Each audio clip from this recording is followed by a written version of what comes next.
No, William aj trošku slabšie, ale teba počujem veľmi dobre.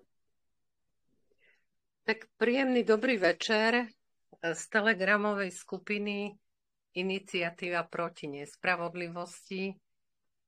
Je nedeľa a to je taký náš termín, kedy sa po dlhšom čase ozývame, aby sme aktuálne pohovorili o situácii na Slovensku a vo svete. Ja vítam Viliama Baňáka. Ahoj, Viliam. Ahoj. A vítam samozrejme všetkých mojich kolegov, priateľov naprieč celou republikou a verím, že sa postupne pridáte, že oživíme mŕtvoly, ako sa hovorí, a že sa vrátime k intenzívnej práci, ktorú Slovensko potrebuje v týchto časoch potápajúcej sa lode. Takže my sme vás na tomto kanáli viackrát informovali vo viacerých dieloch o zmene systému, ktorý je možný za určitých podmienok, a ponúkli sme dvojkomorový systém, ktorý tu predložil Viliam Baňák, na ktorom dlhé roky pracoval. Samozrejme sme ho inovovali a dokonca sme prišli k variante jednokomorového parlamentu, ale nie v tej podobe, v akej je v súčasnosti. My všetci dobre vieme, že tá zmena musí byť rýchla, in medias res, musí byť 100%.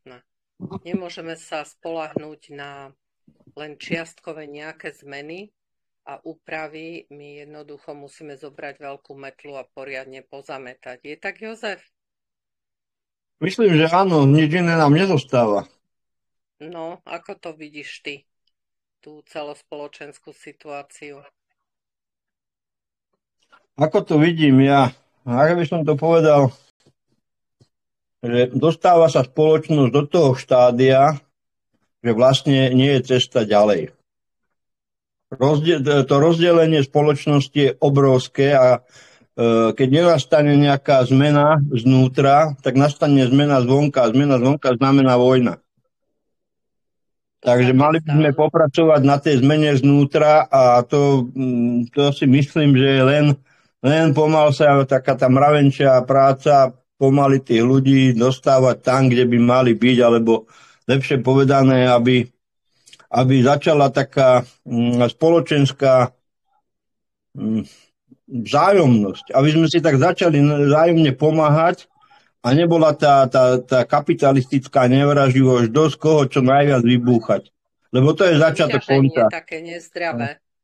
To je nezdravé, to je to, čo nás nakoniec aj položí ako spoločnosť a ekonomiku, aj po tej kultúrnej stránke, vo všetkých smeroch to má negatívne, ja by som to povedal, také výsledky. Tých posledných 30-40 rokov to vidíme jasne, že tá spoločnosť upadá. Morálne, eticky a vlastne už teraz aj ekonomicky. No. A ten ekonomický pád a svojím spôsobom aj asi predpokladám dosť taký rýchly spád, môže len dve veci priniesť. Buď sa dáme dokopy, zmokneme sa, začneme spolupracovať ako spoločnosť, alebo teda začnú medzi nami ešte väčšie nepokoje, ako sú. No, asi tak. A čo si myslí náš kolega Pavel? No, takto. Veľmi dobrú debatu som počúval, ale nie dlho. Česka, to myslím z Plzne, Slobodný vysielač Plzeň. No a tam skrátka hovorili, že aká situácia je napríklad, ako sa to vyvíja v Spojených štátoch, tie slávne Spojené štáty, hej, New York alebo LA, no, že skrátka tam začal panovať čosi také ako komunizmus. Čiže tam ľudia sa už dostali do takej situácie, že prišli o majetky kvôli tomu, že lekárstvo, zdravotníctvo je strašne drahé, čiže kto podstúpi nejakú operáciu, tak to skoro automaticky krachuje, hej, pretože od neho zoberú celý majetok. Podobne to tam je s nájmami, ktoré dosiahli astronomické výšky. No a my máme teraz tiež takú podobnú situáciu, že vlastne Slovensko sa dostalo na 60% vlastne už HDP toho dlhu a už budú musieť aj v parlamente toto akože tú nedôveru vláde prejednávať. No a teraz v podstate hrozí kolaps krajiny, čiže tie dlhy sú neúmerné a vlastne občania ich nevládzu splácať vďaka tomu, že tí papaláši, ktorí tu doteraz vládli, tak neboli schopní vlastne zaistiť tú prosperitu. Všetko predali a teraz sa čudujú, že keď všetko predali, tak nemáme príjmy.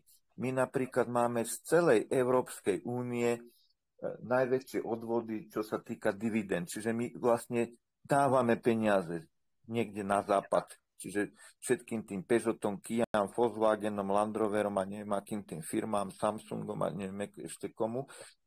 My sme od 2004 do 2025 100 miliard eur poslali v dividendách. Čiže my máme mínus a napríklad Francúzi, Nemci, tam idú tie peniažky, tí majú plus, 500-600 miliard. Ale my sme Slovensko úplne najhoršie. Čiže toto je fakt už ako katastrofálny stav hospodárstva. A tu by bolo fakt treba už dať čo urobiť. Títo, čo tu vládnu, sú skrátka neschopní. Však teraz som hovoril o tom Paškovi, že koľko si ukradol 2,4 miliardy a takých je tam kopec. Čiže oni si toto tu rozkradli. Im to chodí niekde do Švajčiarska, alebo to prehrajú niekde v herniach, hej. Nevieme, kde v Monaku, Monte Carlo, Las Vegas, hej. A skrátka, toto je neúnosná situácia. Toto by si mali ľudia uvedomiť, hej. A pritom tie korporáty, čo na nás zarobili, však vieme BlackRock, Vanguard, 15 000 miliard, zvýšili sa majetok za 3 roky pandémie, čo to celé zorganizovali, tak tým nikto nechce stiahnuť na majetok. Čiže veľmi divné, hoci už aj Američania toto všetko priznali, že títo sú za tým a tá ich armáda, tá DARPA, Fauci, Gates a spol. Hej? A nikto týmto korporátom nechce siahnuť. Čiže ja som im to navrhoval. Treba korporátom. Aj s tým Kotlárom som sa o tomto bavil. Nech o tomto povie v tom parlamente. Hej?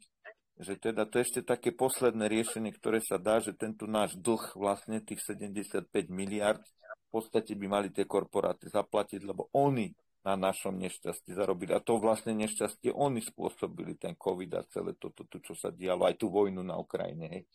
To za tým treba hľadať len týchto darebákov. No ale oni sú, tí papaláši, tak prepojení, to je, musíme ľuďom nejako ukázať, že skrátka to sú neschopáci, ktorí nechcú tú situáciu riešiť, aj keď má riešenie vlastne, a že tu treba nových ľudí do vlády, do funkcií, lebo títo, čo sú, tak to skrátka nikam nevedie.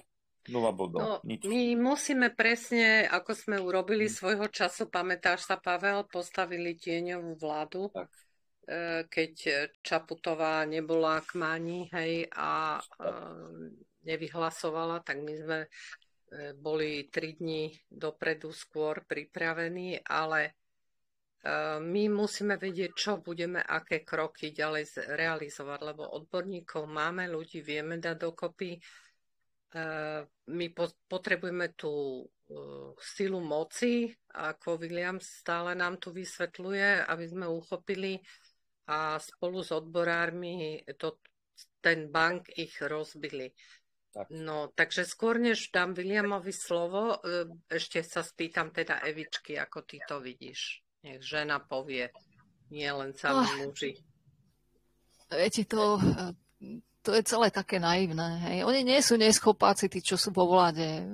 Proste celý princíp je urobený tak, že proste sú tu určité sily, ktoré majú nejaké záujmy a tie sily majú pod sebou množstvo ľudí, hej. A dosadzujú si do vlád takých, ktorých potrebujú a tá vláda potom robí to, čo oni chcú, hej. Samozrejme je to proste celá hierarchia, hej, štruktúr. Čiže oni nie sú neschopní, oni sú proste, oni pracujú pre niekoho iného, nie pre Slovensko, hej. Oni sú schopní zlodeji. Áno, hej, len ide o to, akým spôsobom my by sme boli schopní to zvrátiť alebo to zmeniť, hej. Ja som veľmi sklamaná z tejto vlády, hej. Ja som si veľa sľubovala aj od pána Huliaka, aj od ďalších ľudí. Hej. Okrem doktora Kotlára, ktorý si robí veľmi dobre svoju prácu a znáša teda obrovský tlak, ktorý je na ňo uvalený. Všetko ostatné je proste to isté ako každý rok a každé 10 ročia. Hej, čiže čo sa týka kapitalizmu, socializmu, už zabudnime na tie izmy. Hej, proste to sú utopické režimy. Či je to socializmus, či je to fašizmus, to sú utopické režimy. Hej, čiže už sa vykašlíme na všetky tie izmy. Hej. Proste potrebujeme niečo, čo je zdravé. Hej, proste zdravé fungovanie štátu. Ale hlavne reálne. Hej. A reálne, presne. Reálne schopné. Proste ide o to, aby len funguje všetko cez peniaze. Hej, a ľudia sú ochotní urobiť čokoľvek za peniaze. Hej. Čiže všetky tie veci aj od farmaceutického priemyslu až po ekonomické ďalšie sféry, však to je všetko prepojené aj s vojensko-priemyselnými kruhmi. Všetko je to prepojené, prepletené a ich finančná sila je nepredstaviteľná. Hej, čiže oni si môžu zaplatiť, vieme, že kto dá najviac peňazí do kampane, ten vyhráva voľby. Hej, proste to tak je. Hej. A kým sa teda väčšina ľudí bude chovať ako stádo, tak to aj bude. Hej. Ja tu 5-6 rokov tu rozmýšľame, ako to zmeniť. Ja osobne nemám zatiaľ recept. Hej. Hovorím, môj recept je vychovávať ľudí. Hej. Proste, aby čo najviac ľudí pochopilo, čo sa deje, ako to funguje, ako funguje štát, kto vlastne riadi štát, o čo im ide, že tu nejde absolútne o nás. Hej. A čím viac ľudí to pochopí, tým skôr bude možná aj tá zmena. Ale chce to konkrétnych ľudí, ktorí budú mať určité schopnosti, aj čo sa týka verbálnej komunikácie, aj ľudí, ktorí budú mať rozsah vedomosti z politológie, z histórie, jazykové znalosti. Hej. Čiže proste treba nájsť takýchto ľudí, ktorí sú schopní, inteligentní a majú aj dosť fyzickej aj duševnej energie na to. Hej. Čiže toľko za mňa. Hej. Ďakujem, Evka. Ja si myslím, že my máme takých ľudí, ale my nemáme dostatok dobrých organizátorov. Hej? Lebo to je v princípe dôležitá každodenná organizačná práca, aby sme sa my vedeli zorganizovať do tej novej štruktúry. Takže ja len pripomeniem, že hneď v úvode, že hľadáme teda 8 celoštátnych koordinátorov pre celoslovenský občiansky snem, ktorý bude založený v nedelu 16.11. po zvolení, kde sa stretávame o 13. hodine pri slávnostnom obede a potom vyrazíme spoločne na námestie SMP, kde sa prihovoríme verejnosti, budeme zbierať podpisy pod petíciu mierovú, ktorú sme predčasom dali na petície.com. Dajte ľuďom chlieb, nie zbrane. A budeme hovoriť o tejto dôležitej zmene systému, ako ju navrhujeme. A tam by sme sa teda radi stretli tí 8 celoštátni koordinátori, ktorí zatiaľ budú pracovať dobrovoľne, hej, na tej dobrovoľníckej báze, ale veríme, že to časom bude platená funkcia. Čím nás bude viac a čím viac práce vytvoríme, tak nám bude lepšie a ľahšie sa dýchať, keď aj nejakú tú korunku za to dostaneme, ale bohužiaľ musíme do toho vložiť všetci aj tie peniažky, aj tú energiu, inak to nepostavíme. Keď sa stával prvý štát, prvá republika, tak takisto vznikla banka a vznikol národný slovenský poklad a všetci sa bez akýchkoľvek otálačiek do toho pridali. Potrebujeme svoju bankovú inštitúciu a potrebujeme všetko postaviť od základu. Takže toto je absolútne reálne, aby sme my sa tam tí 8 stretli. Nás nemusí byť 100. To bude číslo, ktoré my namnožíme. a popridávame, pretože máme plán a vieme, ako ho chceme zrealizovať krok po kroku. Takže ja dám teraz slovo Williamovi ako otcovi tejto myšlienky.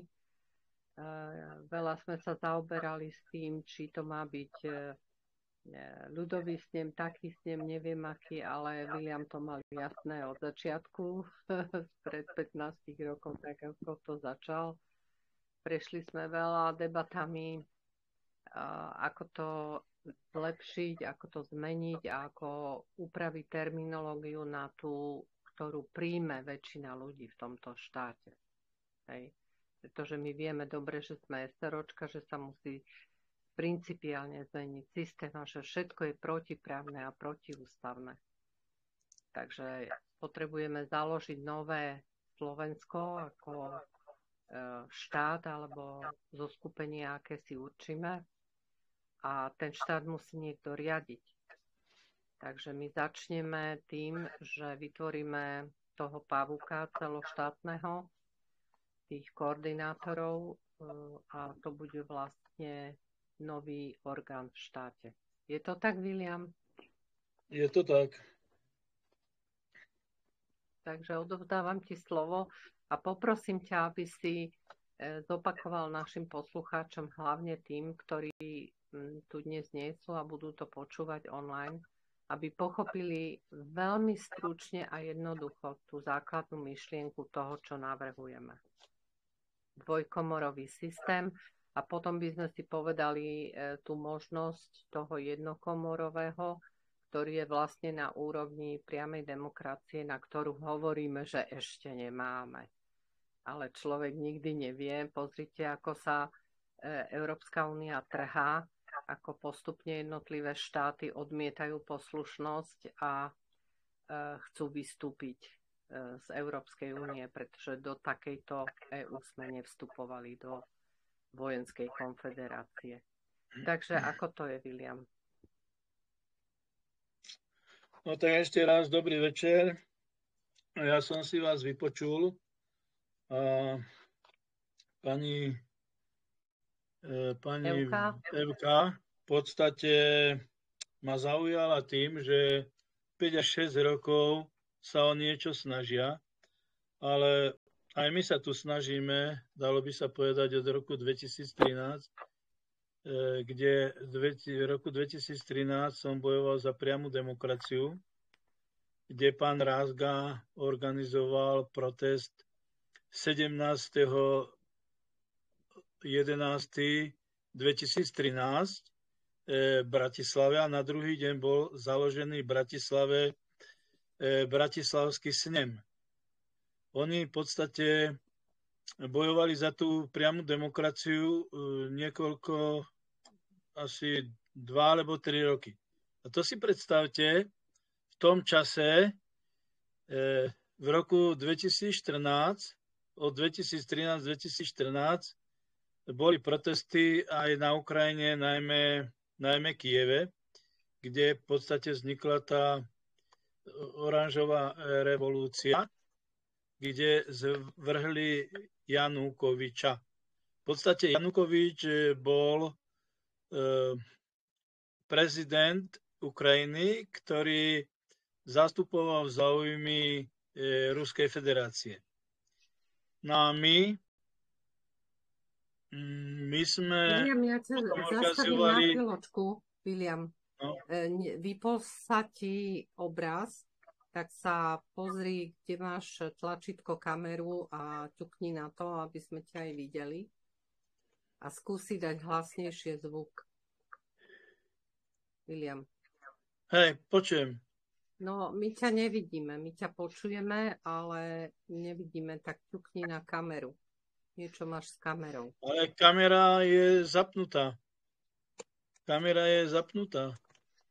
A vy ho vidíte, kolegovia? Nie. Ja ho vidím, ale je to zamrznuté. Na jednom bode, furt nehybe sa nič, len na jednom bode. Áno, nie je ťa vidno, William. To nevadí, tak hlavné... To stačí, že ho vidíme na fotke a keď hovorí a počuť ho, tak to je v pohode. Dobre. Dobre, tak William, ťukni na tú kameru, ako Už som by si ju ťukol, vypol. Nech si oddychne a budeme ťa počúvať. Dobre, ja budem hovoriť, veď ty robíš záznam zvukový a nie. Áno. Alebo robíš aj obrazový záznam, robíš? Áno. Tak je dobre, keď je tam občas nejaký obrázok, ale nevadí. Pokračuj, takže prepáč, že som ťa prerušila. To znamená, pokiaľ niekto si myslí, že ja som tu vymyslel nejaký dvojkomorový systém a Evka jasne povedala, že my tu potrebujeme politológov, potom rôznych iných politikov, tak ako je Fico, ako tu bol Dzurinda, ako tu bol Mečiar a ďalší politici. Ale my musíme hovoriť, že o stranických politikoch. Všetci hovoríme, že sa tu robí politika, že tu politikárčime. Ale zatiaľ je tu len stranická politika, ale neobčianska. A všetci tvrdia, že tu je občianska spoločnosť. Tu občianska spoločnosť nie je, toto je potrebné si uvedomiť, pani Evka, všetci. A je tu stranická totalitná spoločnosť, pretože do volieb idú stranickí politici, hej, a možno, že do vlády si zoberú nejakého občianskeho politika, ale keďže tu je stranická totalita, tak aj spoločenský systém je totalitný. A jedna totalita, v podstate komunistickú totalitu nahradila druhá totalita. Takže my ideme od totality k totalite. Ale vtedy bola jedna politická strana a teraz je niekoľko politických strán. Vtedy aj Národná rada pozostávala z jednej politickej strany komunistickej. Dneska máme koalíciu v Národnej rade a opozíciu. Ale je smutné, že opozícia bonzuje do Bruselu, čo robí koalícia. A my sa v podstate my potrebujeme sa spojiť, aby sme ťahali všetci za jeden povraz. A či už Pavel Smutný, alebo aj pán Jozef Soboda, ktorý je prítomný, Soboňa je prítomný tu, on je tiež aktivista. Je tu veľmi veľa aktivistov. A títo aktivisti, tak ako som povedal, vznikali už v roku 2012, 2013 počas gorily. A gorila nie je dodneska vyriešená. A my vieme, prečo vzniká gorila. Pretože po zmene systému, to znamená v roku 1989, došlo k zmene politického systému. Áno, od socializmu ku neoliberálnemu kapitalizmu.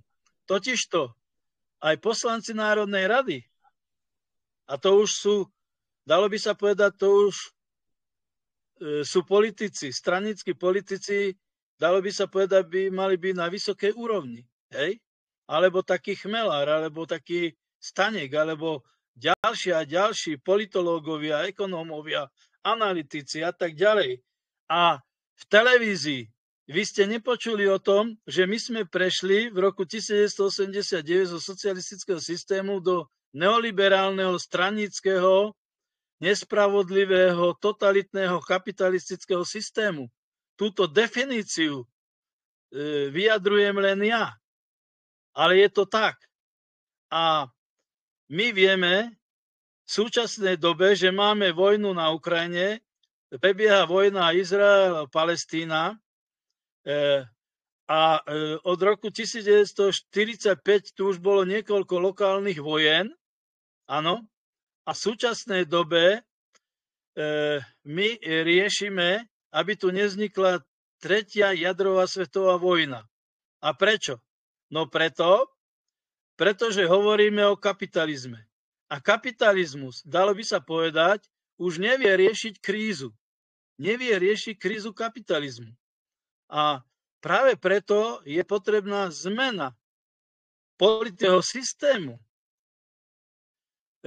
niektorí stranícki politici, ako je Fico a iní, hovoria, že zmena. Alebo predsedovia, keď sú voľby komunálne, najmä hesla predsedovia VUC, ktorí idú do volieb, tak majú, že my sme zmena.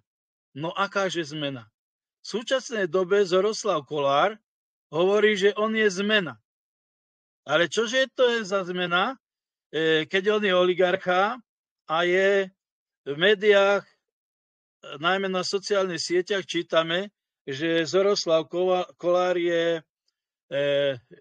bol konkurzný mafián. Konkurzný mafián. Rozumiete tomu, čo to je konkurzný mafián? Tí, ktorí vykonávali konkurznú podstatu, väčšinou rôzni právnici boli správcovia konkurznej podstaty. Ale kde sú tie podniky, ktoré tu boli za socializmu? My na sociálnych sieťach máme, že aké fabriky sme tu mali. Že sme vyrábali od špendlíka až po triskové, alebo triskáče, to znamená, že lietadla s triskovým motorom. Aj tieto triskové motory sa vyrábali na Slovensku. Lietadlo sa vyrábalo v Lovnoch pri Prahe. Hej. Vyrábali sme tu lokomotívy, lode a tak ďalej. To znamená, a z hľadiska zbraňových systémov, my sme boli na 7. mieste, Československo bolo na 7. mieste z hľadiska výroby zbrojárskej výroby. Dneska máme farmaceutické spoločnosti, zbrojárske spoločnosti, ktoré vlastne a ropné spoločnosti, ktorí vytvárajú tzv. Oligarchov. A títo oligarchovia majú svoju tieňovú vládu a tieňová vláda vlastne organizuje OSN, organizuje alebo riadi organizáciu NATO a organizácia NATO je len výkonný prostriedok tejto tieňovej vlády z hľadiska ozbrojených síl. Rozumiete? My tu máme, aj dnes teraz prebieha konferencia ku klimatickým zmenám, ale nikto nepovie, že ozbrojené sily sú najväčší znečisťovateľ ovzdušia a klímy na svete. Rozumiete? To znamená, my si nehovoríme pravdu. My si nehovoríme pravdu a stranícki politici, ktorí vyhrajú voľby, pretože liberálne vlády máme v celej Európe. Liberálna vláda je aj v Spojených štátoch amerických, kde hovoria prezidenti, že first economy, že na prvom mieste je Amerika. Toto Donald Trump v svojich inauguráciách aj prvej, aj druhej to povedal. Hej? To znamená, ale aj Trump vlastne je výkonný prvok tejto tieňovej vlády sveta. A to si málo kto uvedomuje. Si zoberte jednu vec, že pred mesiacom boli zvolaní všetci generáli a všetci vysokí dôstojníci Spojených štátov amerických. To nebolo ani pred začatím druhej svetovej vojny. A ja sa pýtam, prečo? No prečo asi? No lebo tu hrozí vznik tretej svetovej vojny. A si zoberte, my tu počúvame Zelenského, ktorý sa snaží o to, aby dostali rakety, to má...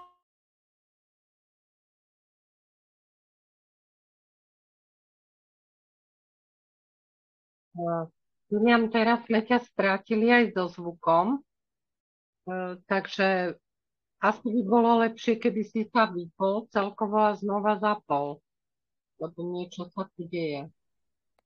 Chceš sa zatiaľ, Jozef, k tomu vyjadriť, alebo Pavol k tomu, čo hovoril? Zatiaľ sme tu takto dvaja momentálne takí aktívni. Ja sa vyjadrím k tomu, že pred tými zhruba 3 rokmi sme tu vytvorili tú občiansku ľudovú vládu a takisto tu bolo to SNPZ, Slovenský národný plán záchrany, kde sme jasne povedali, že čo chceme dosiahnuť a čo sa tu má urobiť v spoločnosti, aby sa to tu poriešilo, tie najväčšie marazmy. Nič skoro z toho sa neporiešilo. Čiže prvá vec je záležitosti okolo covidu, čiže v terore sa pokračuje ďalej, čiže stále očkujú, stále robia teror, zdravotníctvo nefunguje. To je prvá vec.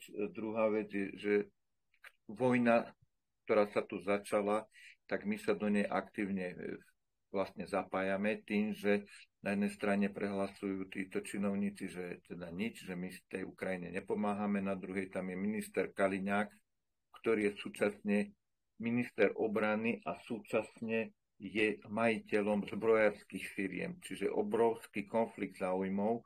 Je to koniec koncov aj v našej ústave, že, alebo v zákonoch, že keď niekde je vojna, tak Slovensko tam nesmie dodávať zbrane. Slovensko tam dodáva.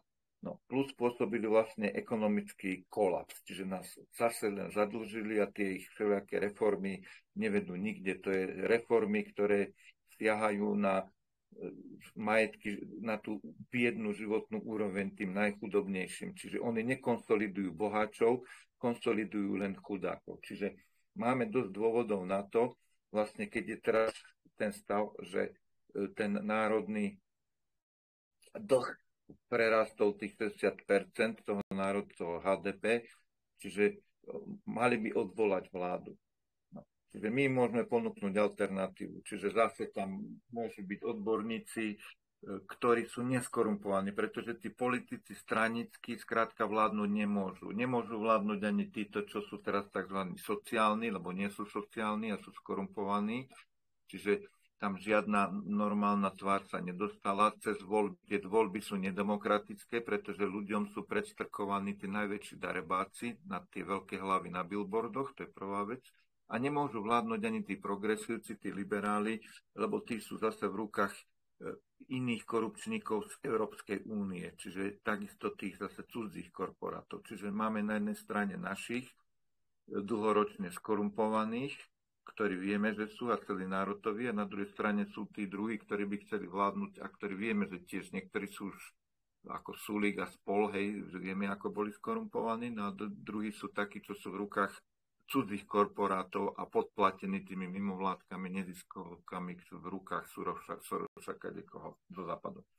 Čiže my by sme im mali dať takúto alternatívu. Pozrite sa, tá vláda nevie vládnuť a ani nikdy nebude schopná vládnuť, pretože všetci sú ekonomicky skorumpovaní, poprepájaní a ich vládnutie smeruje len k chudobe, biede občanov. Čiže máme tu nejaký parlament, ktorý môže dovládnuť, ale tá vláda táto tu vládnuť nemôže, lebo nevie sa postarať o občanov. Čiže ideme v podstate v rámci tej Európskej únie, ešte sme úplne na tom samom ekonomickom dne. Nevedia zabezpečiť ani dodávky ropy, plynu, ani z východu, ani zo západu, hrajú na všetky strany a výsledok je nula.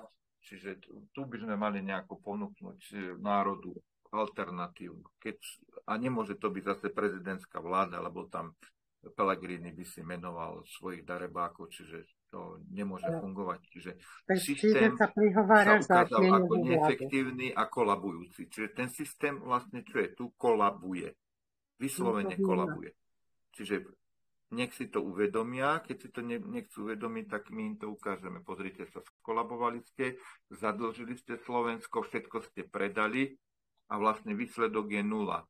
Čiže Slovensko platí najväčšie dividendy, má najväčšie dlhy na občana pomaly v celej tejto únii a vy neviete nájsť to riešenie z tej situácii. A keďže ho neviete nájsť to riešenie z tej situácii, ani nemáte nejaký rozumný plán, tak my vám ho ponúkneme. Ale nebudete vládnuť vy, ale za určitú dobu tu bude niekto iný a potom sa urobí ten systém cez tých volieb cez nimi a poctivým systémom, nie cez veľké hlavy na billboardoch. Ale práve preto musí vzniknúť ten ľudový systém, ten občiansky. Ale ľudový systém môžeme zariadiť len keď prebereme moc. Čiže tu musí niekto na určitú dobu, niekto rozumný prebrať moc, keďže títo nevedia vládnuť. Čiže musia tam zvoliť odborníkov, ľudí, ktorí by sa preukázali ako neskorumpovaní, lebo toto všetko, čo tam je, to je na možno pár ľudí v tom parlamente a vo vláde ani taký asi nie je. Všetko sú skorumpovaní. Čiže evidentne skorumpovaní, oni nemôžu zvládnuť.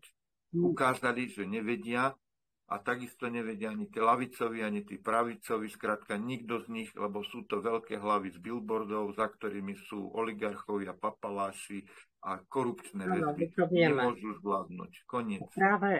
Práve preto, že tu nič nefunguje, ani súdy, tak ešte na Národnom koordinačnom štábe sme navrhovali vytvorenie Národného tribunálu, ktorý odsúdi všetky tieto vlastizradné a protiústavné skutky. A už je ich toľko, že už nevieme, čo skôr by sme mali odsudzovať. Ale tá tieňová vláda je tu nutná. Chcel si k tomu niečo doplniť, Jozef?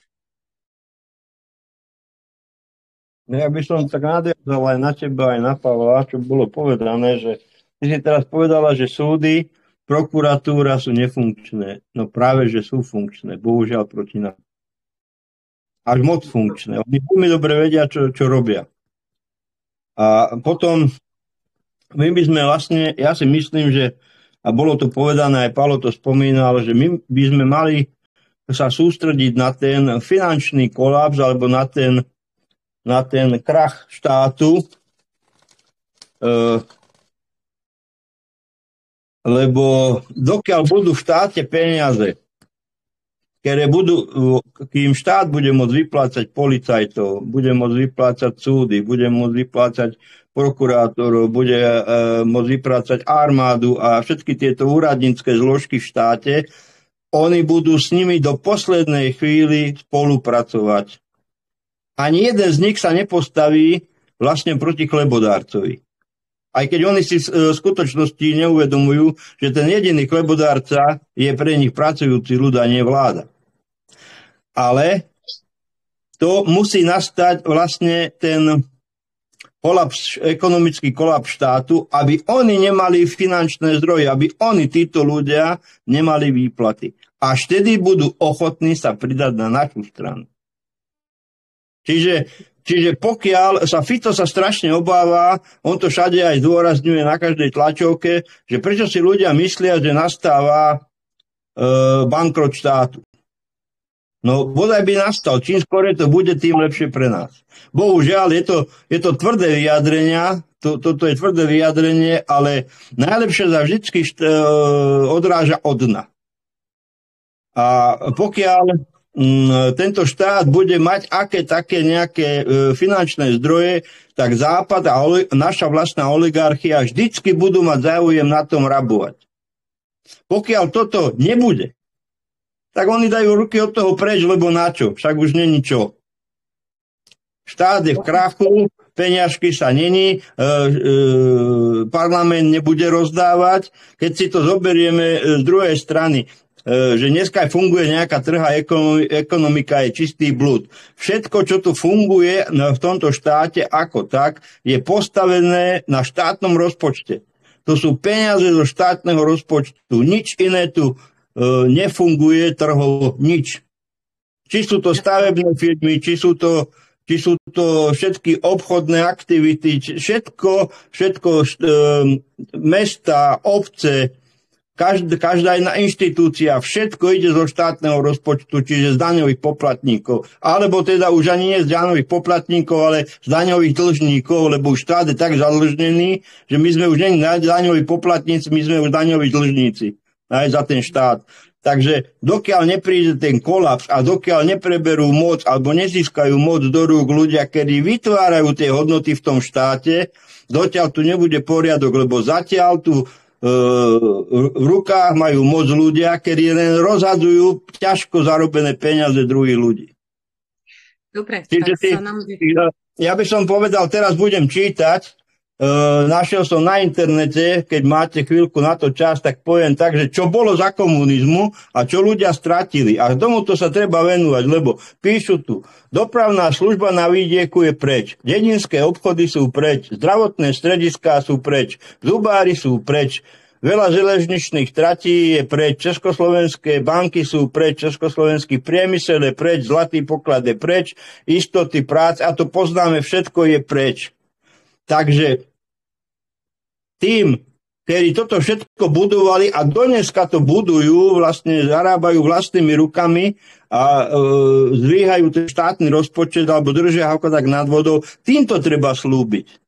Nie tým úradníkom, nie tým politikom, tým ľuďom, ktorí vytvárajú hodnoty. Tých treba osloviť, keď štát bude v kolapse a vtedy sa dá znova stavať, jak sa povie, dom na nových základoch.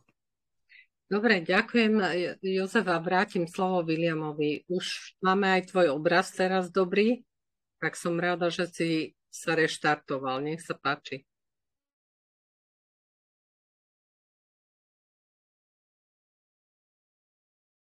Nepočujeme. William, zvuk si zapni. Haló, zvuk máš vypnutý.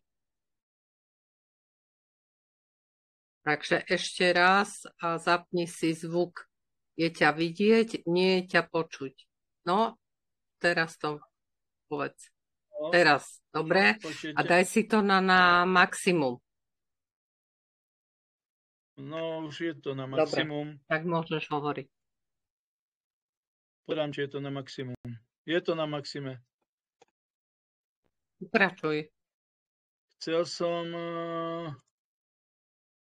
Teraz, no je toto možné. Teraz sa zase ja nevidím. Ďakujeme ťa.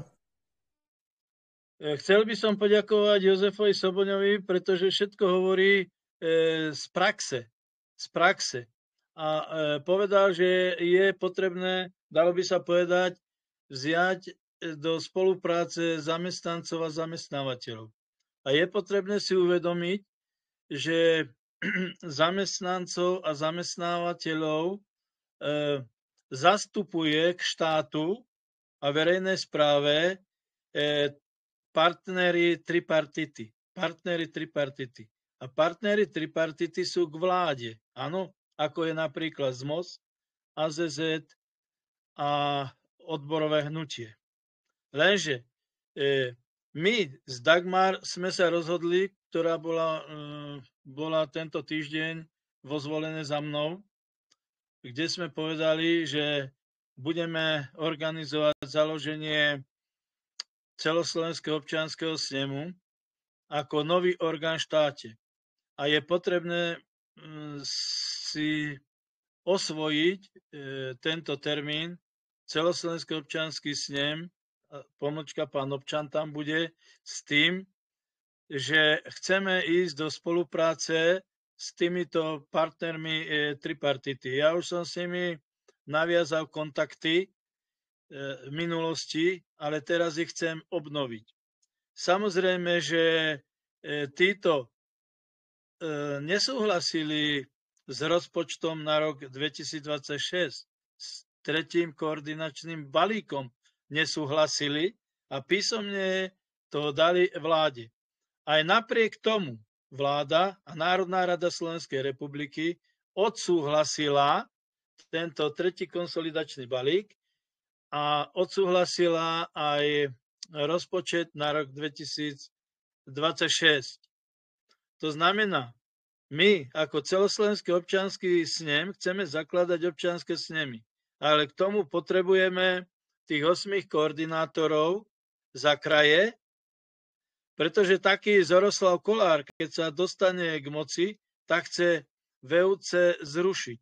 Normálne všetky VUCčka zrušiť. A dajme si otázku, prečo. No pretože aj Zoroslav Kolár je totalitný mafián, ktorý robí konkurzné podstaty a chce centrálne riadiť štát bez medzistupňa VUC. Ale my chceme naplňať Ústavu Slovenskej republiky, článok 2, štátna moc pochádza od občanov. A v súčasnej dobe musím trošku pochváliť Pellegriniho, pretože je tu hazard, v podstate sa hazard rokoval a prešlo to aj vládou, aj Národnou radou a Pellegrini nepodpísal, využil práva veta ako prezident a nepodpísal tento tento zákon o hazardoch, ktorý predložil Huliak. Už ho volajú, že je to kráľ hazardu. Predtým bol kráľ medveďov a z kráľa medveďov sa z neho stáva kráľ hazardu. A Pellegrini povedal, že podľa ústavy Slovenskej republiky článok 2 odstavec 1 štátna moc pochádza od občanov. To znamená, veľa obcí nesúhlasia s tým, aby ich obciach bol hazard. Áno? Takže to necháva na občanov. No ale uvidíme, tento zákon má ísť znova do Národnej rady, tak uvidíme, ako poslanci Národnej rady uplatnia veto, alebo či ho budú chcieť preraziť, alebo nie, keď vlastne konečne my hovoríme, ako aj Dagmar hovorí, že my chceme urobiť, dalo by sa povedať, priamu demokraciu. Ale ja mám navrhnutý systém, polopriama demokracia, dvojkomorový systém. To znamená zmena spoločenského systému. A prečo je potrebná zmena? Zmena je potrebná. Koniec stranickej totality. Ďalej. Koniec sofistikovaného vykorisťovania človeka a nadnárodných spoločností jednotlivých národov vo svete, vrátane na Slovensku, a koniec sofistikovaného vykorisťovania štátom človeka v štáte. Po tretie, odhaľovanie nespravodlivosti a postupné odstraňovanie tejto nespravodlivosti. Po štvrté, podiel občana na moci v štáte a verejnej správe. Po piate, a preto zmena spoločenského systému. Takže ďalej, za šiesté, kontrolná moc. Kontrolnú moc uplatňovať cez nový orgán v štáte, celoslovenský občiansky snem a občianske snemy vo verejnej správe. Chcel by som povedať, že v súčasnej dobe my máme politický systém, kde je zákonodárna moc, je Národná rada, súdna moc, ústavný súd, súdy, prokuratúra, výkonná moc, prezident Slovenskej republiky, vláda Slovenskej republiky, verejná správa, orgány štátnej správy, orgány samosprávy, verejné inštitúcie, poradné orgány, trhové aktivity a vzťahy súkromnej správy, občianske a rodinné vzťahy. My po zmene spoločenského systému, čo nám umožňuje Ústava Slovenskej republiky, článok 1, článok 2, nám umožňujú toto uplatňovať, že štátna moc pochádza od občanov. V podstate tú kontrolnú moc budú vykonávať občania. Áno, ale k tomu budú aj bude legislatíva, pretože v súčasnej dobe neodpovedá dostatočne legislatíva, aby občania vykonávali kontrolnú moc. V súčasnej dobe občan môže zistiť nedostatky a môže sa sťažovať na lampáreň. Asi takto to je v našom štáte. Základné princípy novej spoločnosti by boli sloboda, rovnosť, bratstvo, motivácia a mier. V súčasnej dobe nemáme vo svete mier. Motivácia je základný prvok každého človeka, dalo by sa povedať, od detstva až do smrti. Čo sa týka sloboda kultúrno-duchovnej oblasti, rovnosť v oblasti politicko-právnej, bratstvo v hospodárskom živote. Napríklad RVHP nám ukázalo, ako uplatňovať, dalo by sa povedať, rovnosť v hospodárstve. To znamená, že Sovietský zväz bol tu, dalo by sa povedať, po vzniku vojsk Varšavskej zmluvy do Československa, ale nič nesprivatizovali. My od roku 1989 v podstate tu máme sprivatizované všetky banky. Dalo by sa povedať, infraštruktúra v hospodárstve je tiež sprivatizovaná, kde zahraničný kapitál alebo fabriky sú so 100% vlastníkom zahraničného kapitálu a je tu, ako som hovoril, sofistikované vykorisťovanie. Alebo organizácie, občianske organizácie, ktoré tu pôsobia, či už je to Rostas, alebo Stanek, alebo Archa, alebo Chmelár a tak ďalej. Skrátka, všetci hovoria, že tu je vykorisťovanie. No, otrokárskej spoločnosti bolo vykorisťovanie. Ale v súčasnej neoliberálnej kapitalistickej spoločnosti je tu sofistikované vykorisťovanie. Vlastne s týmto vykorisťovaním naša vláda, parlament a tak ďalej súhlasia. Pretože súhlasili so vstupom Volkswagenu na naše územie, kde Volkswagen, Kia, Peugeot, obchodné spoločnosti, benzínky, poisťovne sú 100% vlastníkmi na našom území. A tak ako Pavel Smutný povedal, že 100 miliard odišlo v určitom čase. Ale ja hovorím, že ročne z nášho štátu odchádza tak 10 miliard cez sofistikované vykorisťovanie do zahraničia.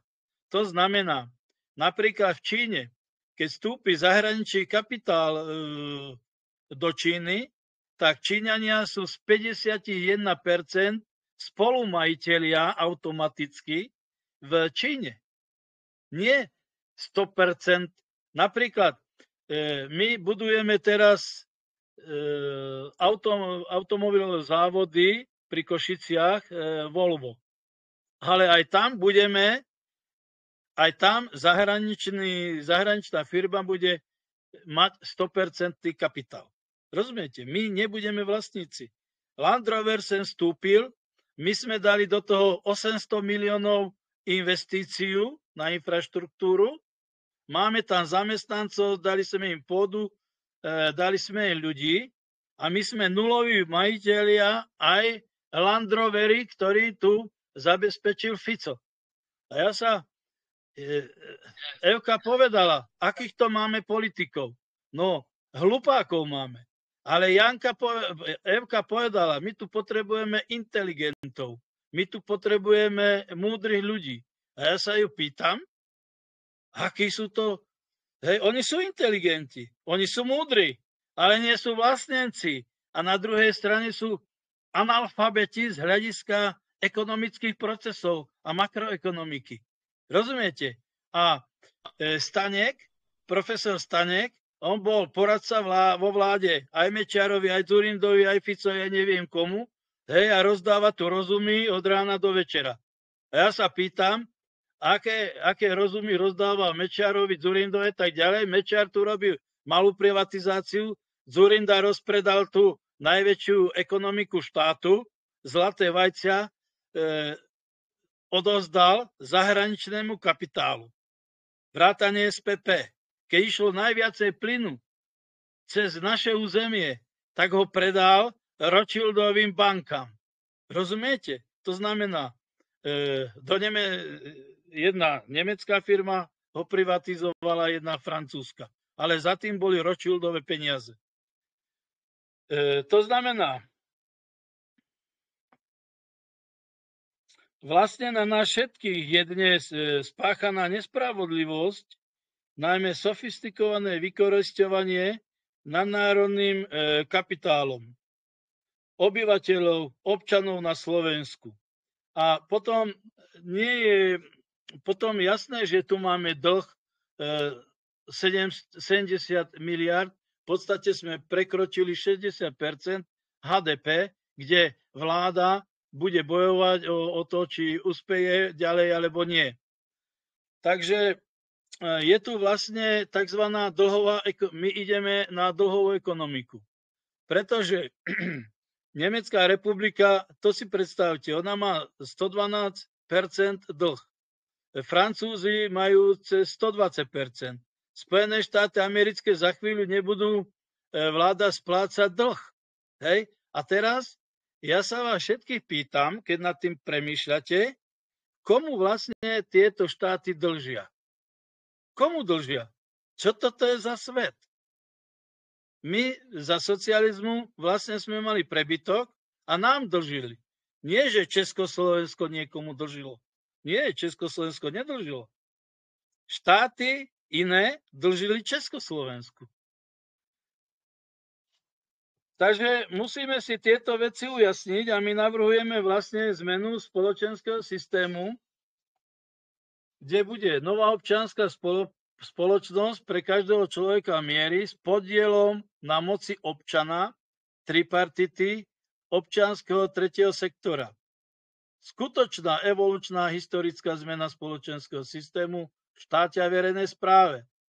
Národnú radu chceme rozdeliť do dvojkomorového systému. Horná komora na občianskom princípe 75 poslancov, dolná komora neskorumpované politické strany 75 poslancov. Napríklad Zoroslav Kolár navrhuje, že 100 poslancov aby bolo. A proti tomu, ako je tu sofistikované vykorisťovanie a že od nás vlastne naše peniaze 10 miliard ročne odchádza do zahraničia, tak čo to je rozdiel, či 100 alebo 150 poslancov? To je absolútne nič. To je absolútne nič. A oni riešia takéto hovadiny, ale sofistikované vykorisťovanie nerieši. Ani Fico, ani Dzurinda, ani Mečiar, ani nikto. Toto je základ, kde hľadať peniaze. A nie len zdaňovaní. A teraz, ako idú merať rýchlosť aut v obciach a neviem čo, že obce si idú zarobiť z toho, že vodiči chodia rýchlo cez obce. Veď je to idiotizmus. Teraz. William. Ďalej, kontrolná moc ako štvrtá moc. S podielom občana na moci a kontrole s tripartitou a občianskeho tretieho sektora. Ďalej, celoslovenský občiansky snem, celoslovenský občiansky snem Slovenskej republiky pán občan, krajské občianske snemy, kde hľadáme tých 8 koordinátorov, okresné občianske snemy, kde budú tiež koordinátori a obecné občianske snemy. My navrhujeme to, že v roku 2026 majú byť komunálne voľby, aby sme my dovtedy vytvorili občianske snemy v obciach s tým, že my občania pôjdeme do komunálnych volieb a mali by sme ich vyhrať z 51%. Z 51%. Potom môžeme bojovať aj s tripartitou o podiele občana na moci, o zmene spoločenského systému, buď sa s nimi s vládou a Národnou radou dohodneme, alebo sa pôjde do protestov, generálny štrajk a v konečnom dôsledku využiť ústavu Slovenskej republiky, článok 32, vyhlásiť odpor. To je absolútne jasná taktika, stratégia, ako tu zmeniť spoločenský systém. A len kritizovať a hovoriť, toto je zlé a toto je zlé. No čo? Hej, si zoberte pána Orbána.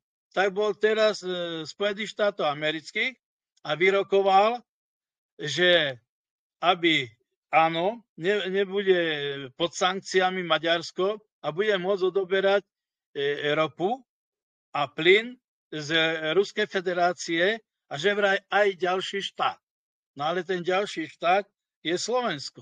Hej, ale Trump to nepovedal, ale je to jasné. Takže aj táto politika, hej, dá sa robiť s takými ľuďmi, ako je Orbán.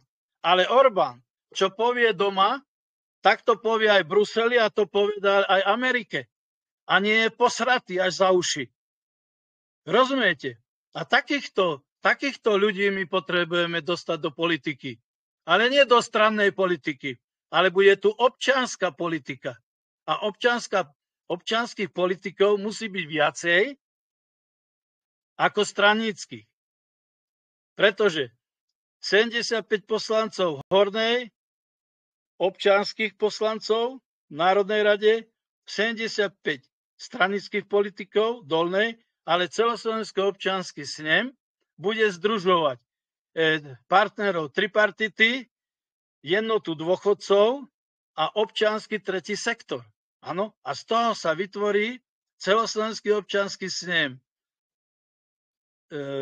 Ďalej, samozrejme, budeme navrhovať spoluprácu so zahraničím, tak, aby predsedníctvo Európskej únii, dalo by sa povedať, bolo pod kontrolou celoeurópskeho občianskeho snemu, zrušiť organizáciu OSN, ktorú riadi tieňová vláda sveta a nahradiť ju celosvetovým občianskym snemom.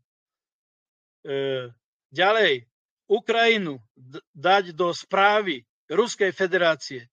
Pokiaľ tam bude banderovský fašizmus aj na ploche 1000 metrov štvorcových, tak banderizmus fašistický tam nezanikne. Hej? Vždy tam bude. To znamená, celú Ukrajinu je potrebné dať pod správu Ruskej federácie a naviesť celosvetový mier. To je jasné, hej, a není o čom tu hovoriť. Ďakujem za pozornosť. Dobre, ďakujem, že si nám teda priblížil tieto fakty. A ja teraz kolegov poprosím tiež, aby sa k tomu ešte vyjadrili. Ja sa spýtam Evky. Si tu ešte, Evka? Áno, som tu, hej. Počúvam. Pamätáš sa, keď sme boli oslovení a všetci sme svorne pomáhali dávať ľudí do rodiacej sa národnej vlasteneckej strany Huliakovej a sme mobilizovali celé Slovensko, len aby sme proste takúto národno-vlasteneckú politickú stranu postavili, pretože sme naivne sa nazdávali, že keď tam dáme svojho človeka, že sa zabojuje za nás. Pamätáš sa? No isté, no však tiež a som sa prešli sme celou republikou a dali sme to. Dali sme dokopy také množstvo ľudí, že sa ťa teraz pýtam. Sme schopní teraz, tak ako tu hovoríme, keď vtedy sme dokázali postaviť na nohy celú politickú stranu naprieč Slovenskom, dať dokopy 8 zodpovedných ľudí na Slovensku? Neviem, vieš, ja si myslím, že predovšetkým sa musíme zbaviť určitej naivity. Ja osobne neviem. Ja nemám organizačné schopnosti. Mne je ťažko, hej, čo sa týka Národnej koalície, vieš, tam to bolo trošku aj iné, hej. To bola strana, ktorá v podstate to prevzali po Sergejovi Kozlíkovi, hej, čiže tam boli aj iné veci, hej, v tom. A boli tam ďalší ľudia, ktorí podporovali Huliaka a mali financie na to, hej, čiže to bola úplne iná situácia, hej. Ešte keď ale bez tej národnej podpory z dola by to nedali. To mi nehovor. No bola obrovská, hej, ale stálo to, vieš, medzi nami stálo to na Huliakovi, lebo on vie hovoriť, hej, on vie proste. On má určitú charizmu, on vie rozprávať, on vie proste tak ako Hitler, Lenin. Proste to sú určité typy ľudí, ktorí vedia vyburcovať masy a tak ďalej. No však vidíme, kam to dobačoval. Robí niečo úplne iné, hej, všetci sme sklamaní, ale tu musí byť nejaký reálny spôsob, ako sa dostať k moci, hej. Lebo my si neidealizujeme aj tých ostatných, aj to, čo o Ukrajine. Tam o niečo úplne iné ide. Rusko ovláda úplne niekto iný. Orbán pracuje pre židovskú komunitu určitú v Maďarsku. Ale nebuďme naivní. Hej. Ja so všetkým súhlasím, čo tu hovoríme. Musia sa zrušiť politické strany, lebo to je choré. Samozrejme, ľudia si musia spravovať, respektíve tí najschopnejší z najschopnejších musia byť na vedúcich pozíciách. Len ja sa stále pýtam, ako to dostať, ako to implementovať. A urobiť tu nejaké... Počúvala si... S nimi, neviem, ja ťažko je mi povedať, či to je reálne. Počúvala si Williama, keď hovoril článok 2, odsek 1 ústavy, aplikovať, čo to znamená. Ja sa spýtam teraz Jozefa, či to vôbec pochopil, že o čom to vlastne je, tento článok. Tak v týchto paragrafoch sa moc nevyznám, ale myslím si, že to je násilné prebratie moci. Občana na moci podľa ústavy je presne toto, o čom hovorí William Baňa. Takže tu to, čo si my nevieme predstaviť, je jednoduchšie, ako si ľudia nevedia predstaviť. Veľa ľudí ani nečítalo ústavu, tak jasné, že si to nevedia predstaviť. Okay? Dobre, takže... Ten článok 3 je ako ozbrojený odpor, ne? So zbraňou v ruke, áno, to je s tým, ak sa nemýlim. Ten prirodzený podiel občana na moci je presne podľa tohto citovaného článku a to je vlastne, že sa my zorganizujeme a vytvoríme tento svoj podiel. Ja s tým súhlasím aj s tým. Nie, že budeme sedieť na tých gaučoch a dookola opakovať, toto je zle, tamto je zle a neviem čo. Ale že sa zorganizujeme a jednoducho začneme konať. A všetky tieto naše návrhy dáme do parlamentu, ešte súčasného, prečo nie, nech si to pozrú, aké zmeny navrhujeme. My vieme, že s nimi nebudú súhlasiť, pretože samozrejme chcú pokračovať ich totalitnej moci a nazdávajú sa, že budeme tento Zoščenkov kolotoč točiť stále a že v ďalších voľbách, jak idioti, zase budeme voliť ďalšiu politickú stranu Zoroslava Kollára alias nového Fica. Nie, nebudeme. Preberieme moc v štáte, tak ako nám ústava zaručuje. A budeme to ľuďom vysvetľovať dovtedy, kým sa naozaj nezorganizuje. Dagmar, ale ako sa chceš, prepáč, že ti skočím do reči, hej. Áno. Len my nemáme v rukách médiá, my nemáme v rukách tie najväčšie zbrane. Ako chceš, aby sa ľudia dozvedeli?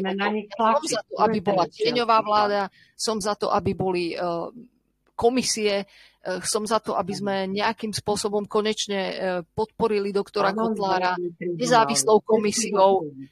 To všetko je super, len my sa tu môžeme hrať. Nie, hranie, to je organizácia. Nikto o tom nebude vedieť, nemáme vplyv.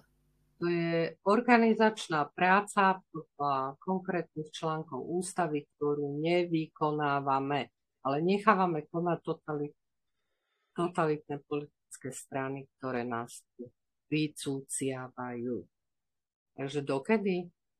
Máme teraz rok, aby sme to urobili. Že my vás vyzývame k tomu, a kto to nepochopil, budeme to dokladať. Toto Slovák raz pochopí. Čo povieš, Pavel? Ja by som chcel doplniť toľko, že sa stretneme to 16.11., to je v nedeľu, vo Zvolenie, tak aby sme sa videli osobne a tam si povieme o týchto veciach.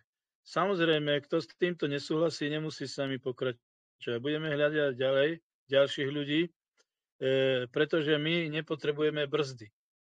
Nepotrebujeme už brzdy. My potrebujeme aktívnych ľudí. Áno. A nebudeme pokračovať s ľuďmi, ktorí pôjdu proti nám, pretože by sme boli sami proti sebe. A si uvedomte jednu vec. Chmelár povedal jednu dobrú vec. zmenu dokážu a vysporiadať sa s oligarchami dokážu len jednoduchí ľudia, ktorí sa zložia na toto sami. Pretože ak nás bude podporovať nejaký oligarcha, tak to bude zase, my budeme robiť na toho oligarchu. Hej? Levka povedala, že huliak. Ale kto je to huliak? Viete, kto je to huliak? On má brata riaditeľa Kronošpanu vo Zvolene, kde huliak skúpil lesy v Očove a Detve a dodáva svojmu bratovi drevo. A všimnite si hlinu. Puste si videa hlinu. Ako odhaľuje korupciu s drevom. A táto korupcia s drevom ide od roku 1990. A čo si myslíte? Kde zobral Danko peniaze na svoju kampaň? No lebo jeho otec sprivatizoval lesy v Revúcej, nakúpil tam Revúcej a Rožňave a tak ďalej a vytunelovali tam tieto lesy a z toho on financoval stranu SNS. To znamená, všetci majú niečo za sebou. Rozumiete? Zoroslav Kolár robí správcu konkurznej podstaty v 70 fabrikách, 70 spoločnostiach. A ja sa pýtam, ktoré revitalizoval? Viete, čo je to revitalizácia? Revitalizácia je to, že fabrika začne fungovať znova. A ešte lepšie ako predtým. Hej?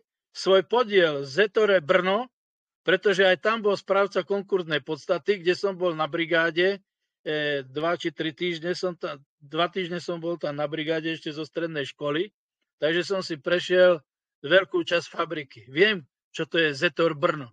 Môj otec bol traktorista a traktory sme brali zo Zetoru Brno za Československa.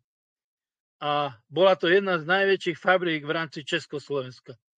A tam bol správcom konkurznej podstaty Zoroslav Kolár. A svoje podiely predal. Hej? A z týchto vytunelovaných fabrík sa stal milionárom. Rozumiete? Tak budem voliť zase Zoroslava Kolára? Áno, je vzdelaný. Je vzdelaný.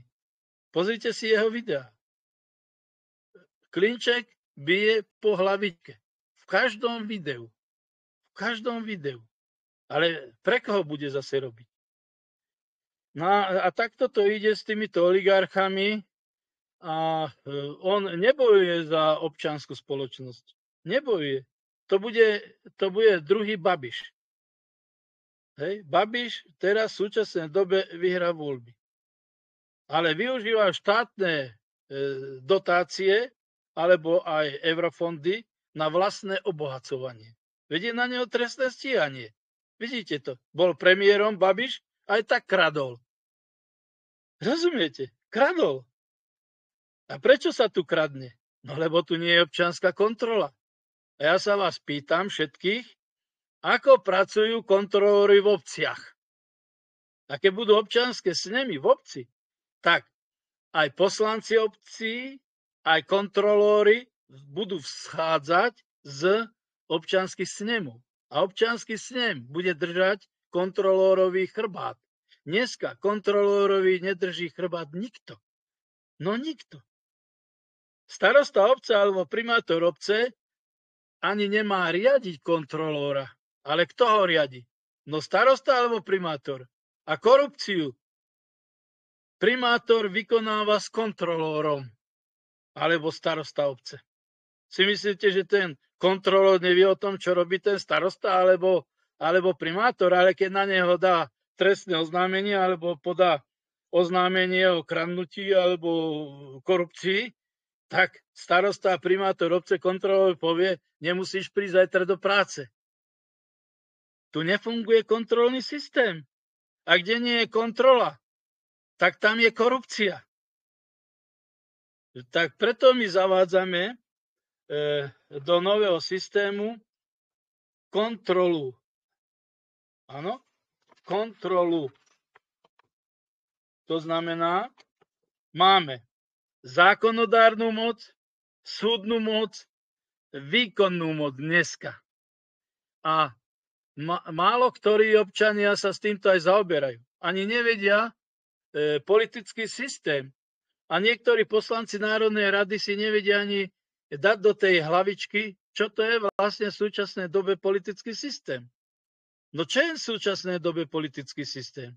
Je to zákonodárna moc, Národná rada Slovenskej republiky so 150 poslancami. Súdna moc, ústavný súd, prokuratúra, ombudsman, výkonná moc, prezident, vláda. A vláda sa z čoho zostavuje? No z poslancov Národnej rady, ktorí sa dostanú do Národnej rady. Ale vládu nám tvoria stranícki politici. Pretože Národnú radu vytvárajú stranícki politici. A je stranícka, zastupiteľská, totalitná moc. Parlamentná. Tak ako bola za komunizmu. Veď my sme tu momentálne koľky. Hej, a nehovoríme o týchto veciach. Nehovoríme. Dagmar, mne sa zdá, že veľa ľudí už odišlo. Tak ja by som navrhla, aby sme teda už to sfinalizovali. No, kto je ešte tam? Ja by som ešte chcel povedať pár slov. Môžem, Miliam? Tej korupcii, čo si spomínal. A tým kontrolórom. Ešte by som chcel doplniť túto kontrolnú moc. V podstate tú kontrolnú moc bude vykonávať celoslovenský občiansky snem. Občianske snemy, to som raz hovoril. A vlastne tam v tom celoslovenskom občianskom sneme, ako som hovoril, by boli tí partneri tej tripartity, ale my budeme smerovať naše stretnutie na toho 16.11.2025 dozvolená a dalo by sa povedať, vyberieme si úzkú skupinu ľudí, ktorí budú chcieť s nami ísť, ale my tých ľudí budeme hľadať ďalej. Ja aj s Dagmar budeme oslovovať ďalej partnerov tripartity, aby si uvedomili, že v podstate oni musia sa spolu podieľať na politike vo vnútri štátu, ale aj zahraničnej politike. Si zoberte jednu vec, že my ako OZ Pán Občan sme zabezpečili, že Globsek už zasadá v Prahe, nie v Bratislave. Bolo nás tam 8 ľudí, bol tam aj Pavel Smutný, s nami tam bol, a ďalej sme zabezpečili generálneho prokurátora do Národnej rady, ktorý tam chcel predniesť 36 bodov k zmluve so Spojenými štátmi americkými, kde my sme nesúhlasili s podpisom tejto bilaterálnej zmluvy s Američanmi. Ďalej sme robili protest proti navýšeniu financií na zbrojenie 2% vo Vilniuse. V súčasnej dobe už je to 5%. A ja si zoberte, že zbranie sú na zabíjanie živej sily. Najmä na zabíjanie ľudí. To znamená, tie peniaze, ktorá Európska únia hovorí, že dáme 800 miliard do prezbrojenia, dozbrojenia ozbrojených síl Európskej únie. Teraz Spojené štáty chcú dať 3 bilióny peňazí do obranného a útočného dážnika Spojených štátov amerických. Hej? A si zoberte, že koľko na výrobu zbraní, koľko nerastného bohatstva sa spotrebuje, koľko energie, ľudskej sily a tak ďalej. Spojené štáty majú 50 miliónov ľudí, ktorí sú v chudobe, bezdomovci a tak ďalej. Ináč my v našom programe máme do 1 roku, aby sme zabezpečili, aby na Slovensku nebol ani jeden bezdomovec. Aby sme zastavili chudobu, aby sme zastavili korupciu, aby sme odhaľovali nespravodlivosť. A cez občianske snemy, aby sme zabezpečili svojich občianskych kontrolórov a svojich poslancov do obcí a do VUC. Rozumiete? To je tak široký program, to je tak široká vízia, ktorá sa dá prakticky umožniť. Pretože, všimnite si, my nenadávame, pretože tých ľudí, ako bol Mečiar, Dzurinda a tak ďalej, Fico a tak ďalej, nám priniesla doba, zmena spoločenského politického systému nám priniesla týchto ľudí. A v nespravodlivej spoločnosti zelenú majú nespravodliví ľudia. Si zoberte, čo sa robilo v roku 90 rokoch. Ľudia umierali, odrezávali hlavy mafiáni. Rozumiete? To znamená, my nemôžeme nadávať na to, že bola prvotno pospolná neolitná spoločnosť. My nemôžeme nadávať na to, že tu bola otrokárska spoločnosť, ktorú zrušili masy ľudí. My nemôžeme nadávať na to, že Janošíka obesili. Taká doba bola. Bolo tu nevoľníctvo vo feudálnej spoločnosti. Ale to je vývoj spoločnosti. Potom bol tu socializmus, bola tu kapitalistická spoločnosť. Kapitalizmus vyvrcholil do prvej svetovej vojny. Hej? A feudálny systém, Rakúsko-uhorská monarchia. Kapitalistická spoločnosť tiež prišla nejakým vývojom, historickým vývojom. A neoliberálna kapitalistická spoločnosť tiež prišla nejakým historickým vývojom, kde vznikol tzv. Nadnárodný kapitál a korporácie. Ale nová zmena systému historicky tiež musí prísť. Ale my musíme odhaliť tie nedostatky. Hej? To znamená, nie sú tu na príčine Mečiar, Dzurinda, Fico a tak ďalej. Na príčine, alebo je to historický vývoj. Ja to takto chápem. Ale my musíme prísť na to, ako zmeniť, ako navodiť novú víziu. My musíme prijať novú víziu. Hej?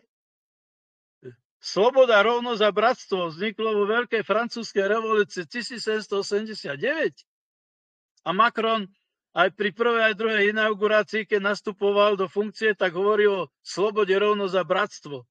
Ale neoliberálnej kapitalistickej spoločnosti, kde je sofistikované vykorisťovanie a vykorisťovanie človeka človekom, štátom a nadnárodnými spoločnosťami, nikdy nedosiahneme spravodlivú spoločnosť. Nikdy. A tieto spoločnosti vedú ku krízam, opakovaným, nepravidelným krízam a vedú k zbrojeniu. Veď my sa už predbiehame, kto vyrobí kedy akú zbraň, ako ohroziť ďalších ľudí, ako nad nimi zvíťaziť. Hej? Putin, keby v súčasnej dobe nemal v podstate jadrové zbranie a tie komplexy, on je silnejší v súčasnej dobe ako Zväz sovietských socialistických republik. Ale toto si je potrebné uvedomiť. Ďakujem. Dobre, teraz Jozef, čo si chcel ešte doplniť? Tak naviažeme na to, čo bolo povedané teraz na konci o tom Putinovi a o tej výzbroji Ruska. Tam je základný prvok rozlišovania aj v tom, že Američani, kým mali tú silu hegemóna a vlastne na vlastnenia tých najsilnejších jadrových, atómových a neviem akých zbraní, tak oni túto silu zneužívali na vykorisťovanie všetkých ostatných štátov sveta.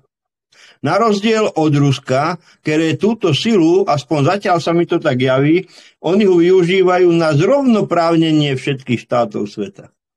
To je taký ten hlavný rozdiel. A potom by som chcel tej korupcii, čo si spomínal, a tým kontrolným orgánom. Tak máš pravdu, akože ja môžem niekoho kontrolovať, kto je môj nadriadený svojím spôsobom, alebo môj chlebodárca. Tak, ale aj tak vidím najväčší problém, čo sa týka korupcii v tom, že pokiaľ v tomto štáte bude oligarchia, Korupcia sa nedá nejako vykinožiť, lebo jak jednom dobrom porekadle hovorí, že problémom korupcia nie sú peniaze, ale ich množstvo. Čiže keď je niekto nadpriemerne bohatý, vždycky skorumpuje toho, kto má hlboko dovačku. Vždycky. Je len otázka množstva. Čiže tu by som videl to, že my musíme odstrániť oligarchiu. To je zbytočný prvok v tomto procese ekonomickom, ktorý je len cucia. On nič nevytvára. Oligarchia len a len cucia finančné zdroje štátneho rozpočtu. To je všetko. Takže ešte Pavel, Evka, na záver. Na záver výzva pre všetkých. Študujme históriu, nebuďme naivní. Čo sa týka francúzskej revolúcie, rovnosť, sloboda, rovnosť, bratstvo, to sú slobodnárske myšlienky, to bolo všetko premyslené, slobodnárske. S tým nemal nič spoločné ľud francúzsky. Čo sa týka súčasnej vojny, to nie je ani vojna Ruska proti Ukrajine, ani vojna Ruska proti Spojeným štátom. To je vojna dvoch veľkých skupín sionisticko, vieme akých nosatých. Čiže to je boj o moc, o prerozdelenie moci v sveta. Hej. Čiže nemá to nič spoločné, ani sú zneužívaní, bohužiaľ, vlastenci slovanskí, umierajú Slovania na oboch stranách. Nechcem sa k tomu viac vyjadrovať. Hej. S mnohými myšlienkami, s väčšinou myšlienok, čo tu oznelo, plne súhlasím. Len musíme si povedať, aby to bolo reálne implementované, aby sme nesklzali do utopistických scenárov. Toľko za mňa. Ja ďakujem všetkým. Tak ešte, ak ja môžem. Slovensko by potrebovalo novú vládu. Dobre, máme tu parlament, ale tí stranickí politici skrátka za tých 30 rokov alebo 35, koľko tu vládnu, ukázali, že nevedia vládnuť, lebo všetci sú skorumpovaní, manipulovateľní, takže musia tu prísť iní ľudia a musia sa ľudia vyberať na základe charakteru a schopnosti. Čiže nemôžu byť vo funkciách ľudia, ktorí už kradli, ktorí vieme, že sú pozapletaní v všelijakých aférach a sú manipulovateľní. Čiže nesmú to byť stranické štruktúry vôbec. Vo vláde by nemali byť tí straníci. Dobre, cez parlament sa tam dostali, majú moc v parlamente, ale samotná vláda, to by nemali byť stranickí funkcionári. Lebo stranický funkcionár je stranický úradník, ktorý ale nevie vládnuť. A za druhé je poťahovaný tými oligarchami, ktorí tým stranám dali peniaze.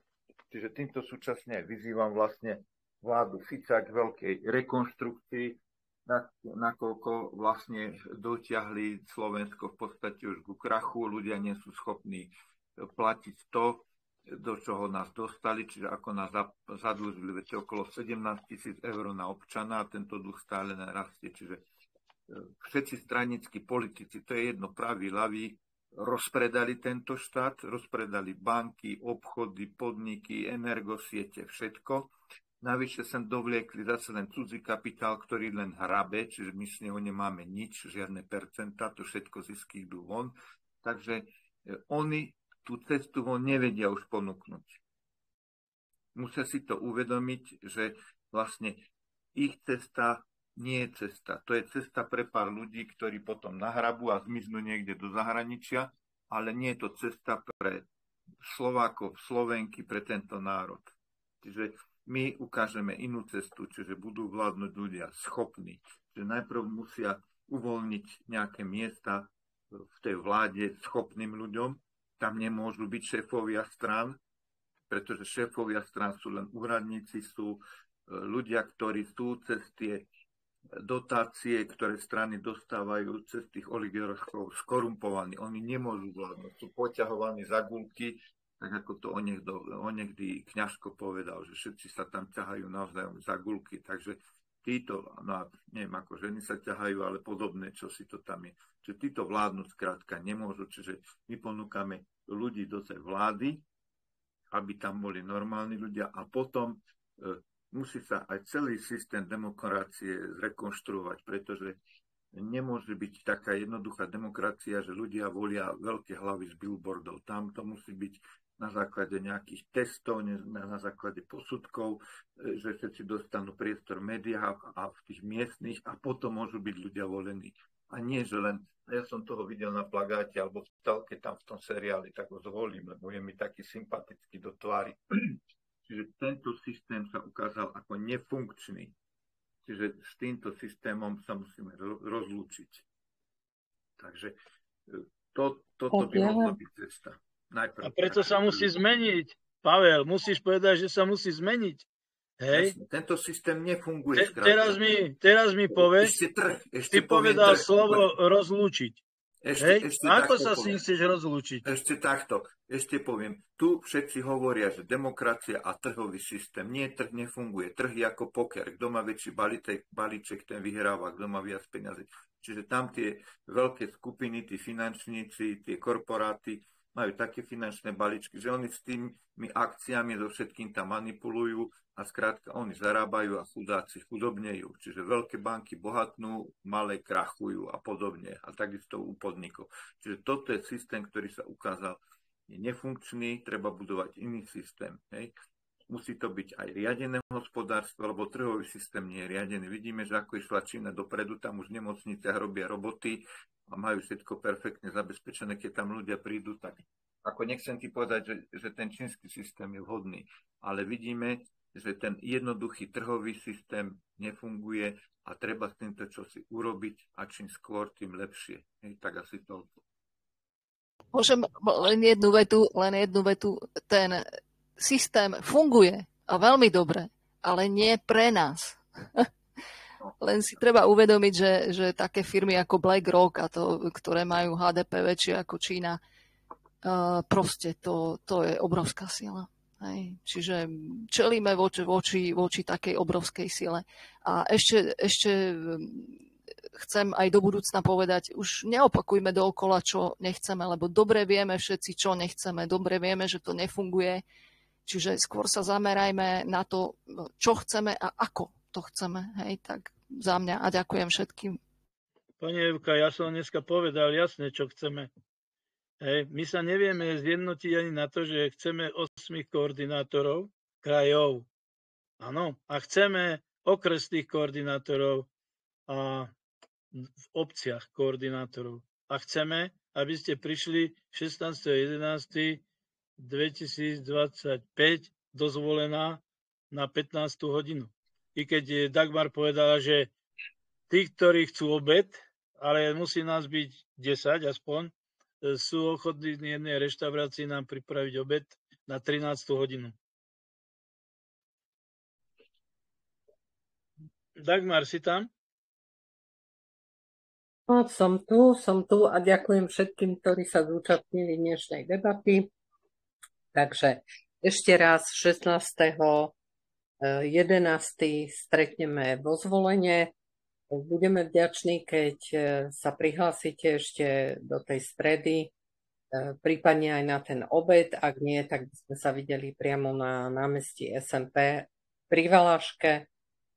Si povieme a zopakujeme všetky atribúty, zmeny, ktoré sú v ústave, ktoré môžeme zrealizovať, aj keď ich tam nevidíme. Že? Ešte treba povedať, že o 15. O 15. hodine začíname na námestí SMP a o 13. hodine by bol pracovný obed a stretnutie koordinátorov. Ja vám ďakujem za dnes a určite sa stretneme aj o týždeň. V nedeľu už potom asi vyhodnotíme, ako dopadla tá nedeľa cez záznamy, ktoré sa pokúsime tam natočiť. Adresa zachrana.sera@gmail.com. Pridajte sa k nám za zmenu systému, pridajte sa k iniciatíve proti nespravodlivosti za nové spravodlivejšie Slovensko. Dagmar, cez týždeň by sme si dali ešte nejaký takýto hovor na 20. stredu? Áno, môžeme skúsiť ešte o 20. stredu. Ale je potrebné, aby bolo viacej ľudí, aspoň tých 10, aby sme boli. A Evke chcem povedať jednu vec, že je potrebné premýšľať nad tým, ako veci urobíme, pretože ja som praktik, síce som bol v armáde, ale zabezpečil som prezbrojenie 18. pluku. Zabezpečil som cez prezidenta republiky Šustera a Putina uschopnenie MiG-29. To bola moja myšlienka. Ja som ju predstavil priamo prezidentovi republiky, za čo ma chceli vyhodiť z armády.